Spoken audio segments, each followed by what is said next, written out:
33년 기자 경력, 신문사 대표 남성숙의 호남 천년 동안 우리가 꼭 알아야 할 인물 이야기, 전라도 천년의 얼굴책 내용입니다. 현대사의 거인, 인촌 김성수. 일반적으로 한 인물에 대한 평가는 시각에 따라 다를 수 있고 같은 각도에서 보더라도 긍정과 부정의 양면적인 면을 갖는 경우가 많아 일도양단으로 명확하게 평가하기 힘들 때가 많다. 인촌 역시 격동기 역사에 대한 이념적 가치를 어디에 두느냐에 따른 엇갈린 평가에서 자유롭지 못하다. 그러나 인촌의 위치와 영향력, 이념적 가치에 대한 엇갈린 평가에도 인촌이 남긴 족적만큼은 부정할 수 없을 만큼 뚜렷하다. 우리 근현대사를 통틀어서도 한 분야가 아닌 여러 분야에서 인촌만큼 두루 뛰어난 업적을 남긴 인물을 찾기가 힘들다. 그는 전북 고창 출신으로 담양 창평의 영학숙을 나와 일본 와스다 대학 정경학부를 졸업했다.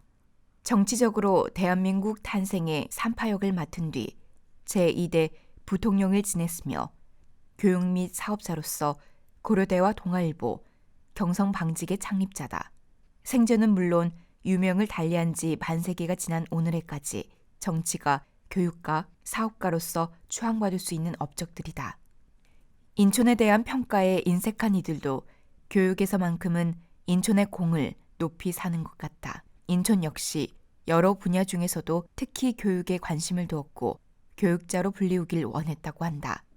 일본 유학에서 돌아와 사회 첫 발을 중앙학교 인수로 시작했으며 다른 분야로 사업을 늘릴 때도 학교 일만은 거의 손을 떼지 않았던 사실에서 그의 교육에 대한 열정과 관심을 잃게 한다.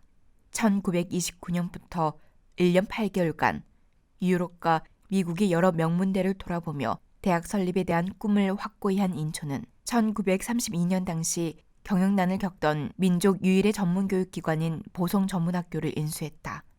보성전문 당시 6만여 평의 부지에 지어진 고딕식 석조 건물이 고려대로 이어져 오늘에 이르고 있다. 인촌은 지주 집안의 넉넉한 가정에서 태어났고 집안의 경제력은 그가 교육자 혹은 사업가로서 자리 잡는 데 큰 힘이 됐다. 일본 유학에서 돌아와 사회 첫 발을 내디딘 중앙학교 인수에서부터 경성방직, 동아일보 설립에 이르기까지 기본적으로는 모두 집안의 도움을 받았다. 중앙학교 인수 당시에 양부로부터 3,000두락의 토지를 받았고 보성 전문 인수 때는 생부로부터 5,000석의 토지와 양부로부터 500석 추수의 토지에 6,000여 평의 대지를 받았다고 한다. 자수성가가 아닌 집안의 경제력이 인촌을 잇게 했다는 비판이 제기되는 대목이다. 그러나 부유한 집안이었던 배경만으로 인촌을 설명할 수 없다. 당시 그보다 훨씬 부유한 사람도 많았지만 모두 인촌처럼 된 것은 아니기 때문이다. 실제 인촌은 집안의 재산만으로 사업을 일으킨 것은 아니었다. 경성방직을 만들 때 1인 1주 모집운동을 벌여 전국의 유지들을 끌어들였고 보성전문학교나 동아일보 설립 때도 국민주주운동을 통해 소요 자금의 상당 부분을 마련했다. 춘원 이광수는 1931년에 쓴 김성수론에서 인촌의 성공을 시세 2, 재력 3, 인격 5라는 공식으로 풀었다.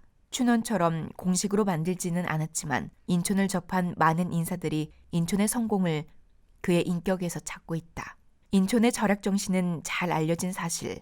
서울에서 고향을 찾을 때 5원을 아끼기 위해 50리가 넘는 거리를 걸었으며 전차비를 아끼기 위해 학교까지 30여리를 매일 걸어 다녔다고 한다. 정치가, 교육가, 사업가로서 그 시대에 꼭 필요한 일을 일으킨 것은 오늘날 대한민국 토대를 만드는 데 일조를 한 것이다.